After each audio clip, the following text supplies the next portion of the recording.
Dear Erika, I thought it best to do this publicly. I think public conversations keep everybody honest, and there are some things that certainly need to be clarified, because sometimes the gap between the truth and the lie is what happens behind closed doors. You and Charlie began dating in earnest in 2019. In retrospect, it was accompanied by a season of a lot of change. For one, I was getting married, virtually, therefore joined at the hip with my fiancé. He was sort of a new third wheel at all of our events. A few months later, on May 1st, the public was informed that I was resigning from my position as communications director of Turning Point USA. Now, there's been a lot of public speculation as to what led to that decision. The media ran with it. It was anti-Semitism, or I don't believe her at all. That wasn't convincing. I don't know what was hard about getting that sentence out. That seems remarkably rehearsed. It almost just seems she forgot a line. Nothing in her eyes there makes you believe she's telling the truth. But beyond the eyes, just the actions, right? You can judge people by their actions. Erika, if she truly wanted more transparency, she could provide it, because you don't need it in a courtroom. We actually do not need to turn to the courts to have the public understand what happened on that day. Because before the courts even got involved, the first people that had access to exactly what happened in 4K, as Tyler Boyer said, was Turning Point USA. They seized the cameras. They could have said, "Here, I'm also going to have some private investigators take a look at everything and tell them what they think." I was one of the people that called in personally, requested to view the tapes. I said, "We don't have to release them. I just want to see the tapes." And they were immediately cagey. They've been cagey about information. They've been changing information. "Oh, I didn't realize that we lied about this, or we lied about that." So making this public plea to the courts, I don't know. I think it stands in stark contrast to the actions that are available to Erika Kirk as the CEO and chairman of this massive organization. Andrew Kovet was never going rogue. You knew that. Every single evil thing that was done to me was done with your blessing. And I consider the onslaught of attacks that I had to endure, they were evil, because you knew I was telling the truth. And you authorized people with an incredible amount of money to attack one of the few people in politics who was actually grieving your husband. You knew we had a deep friendship. You knew I was telling the truth about the Catholic thing, about everything. You allowed these people to lie, to say that Charlie and I hadn't spoken since 2019. I mean, it's crazy how much of a lie that was. You authorized it, and I now know that. The question is, why? It was so cruel. It was so mean. Why impart that on someone who you know, within a sea of snakes, actually cared about Charlie and didn't want anything out of the organization? Maybe it's because I was a loose end, one person that wasn't controlled by an organization. I just kind of proven that I'd rather lose everything to say something I don't believe, least of all for money. I mean, maybe it's also because you have his phone, and when I revealed to the public that he had predicted his own death in remarkable detail, maybe you went back and you read the rest of those messages, the ones I haven't yet revealed to the public. Because in retrospect, those messages are pretty terrifying. They're precise. It feels prophetic. Charlie was gifted. You know that. I know that. And the government most certainly knew that as well, since he was a kid. Which is why it was at least very interesting to me that you told the New York Times something most people didn't pay attention to, but you told them the night before his murder. You said, Charlie's adrenal glands were just going off. He couldn't sleep. I know enough about Charlie to know what that means. That means he was being bothered. He was probably having visions. He was in 2018, probably a clearer vision than the one that I had, that you guys tried to mock. That danger was coming. And I'm going to go ahead and say, it wasn't about a Jezebel article written by some leftist.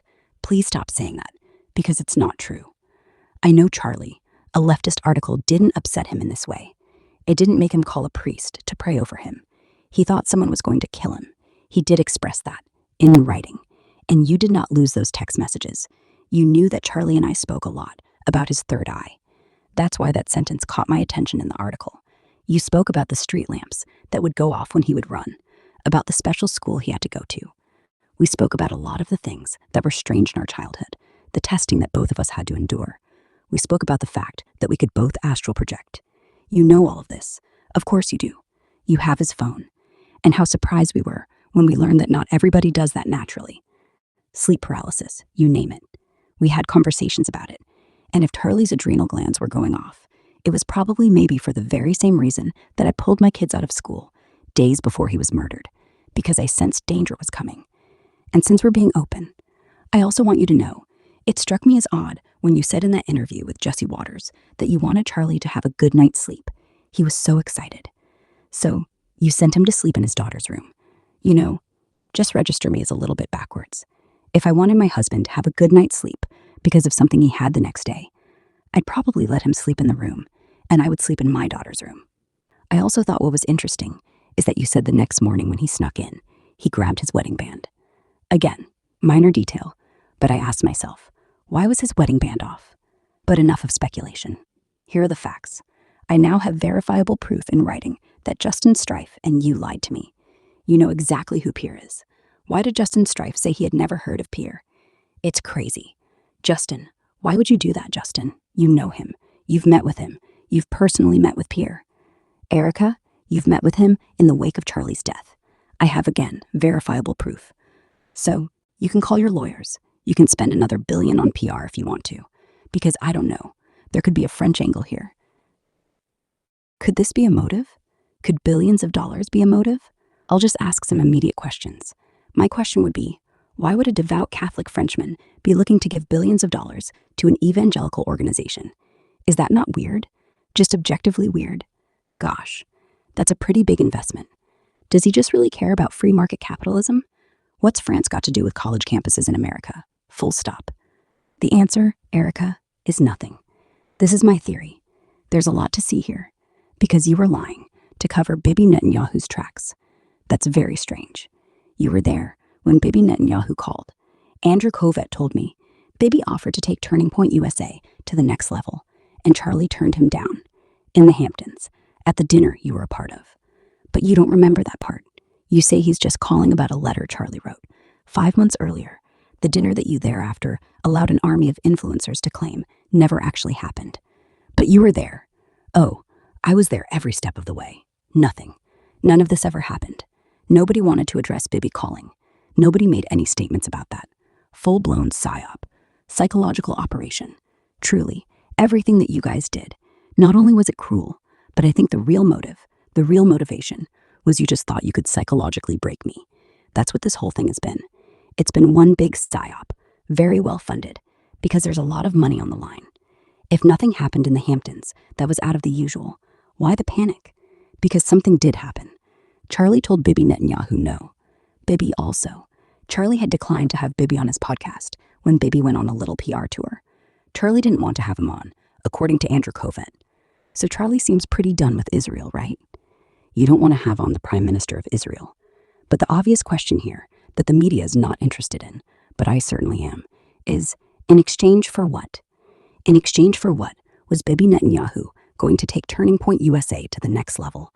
And also, how was he planning to get that money into the company? Turning Point was already worth $100 million. Pulls in $100 million annually. What does the next level mean? It sounds like it would have to be billions. Via whom? My guess is Pierre. Erika, I think there's a reason Pierre knew that Charlie was dead first. I think there's a reason he was a priority. How? Why? I think France and Israel are involved in Charlie Kirk's assassination, and I'm going to put that out there with full confidence. I also now have very strong evidence which suggests that you lied about your whereabouts on the morning of September 10th. Little details haven't been edited. You said that you were accompanying your mother as she was receiving a treatment. Like I said, I now have something which strongly disputes that narrative. So, I'll ask you this question on behalf of the world. What the hell happened on September 10th? Why are you guys struggling to get your story straight? Why did you tell Jesse Waters this? And you wanted to see Charlie immediately and came up. Take us through that. We landed in Utah, went straight to the hospital. Straight to the hospital. Andrew Kovet told me that when he deplaned, you guys embraced on the tarmac and he boo-hoo cried in your arms because he had so much pent-up anxiety.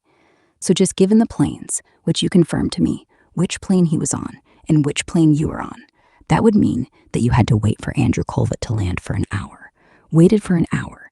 Don't do the thing where you tell me that Andrew Kovet went rogue. Don't do that.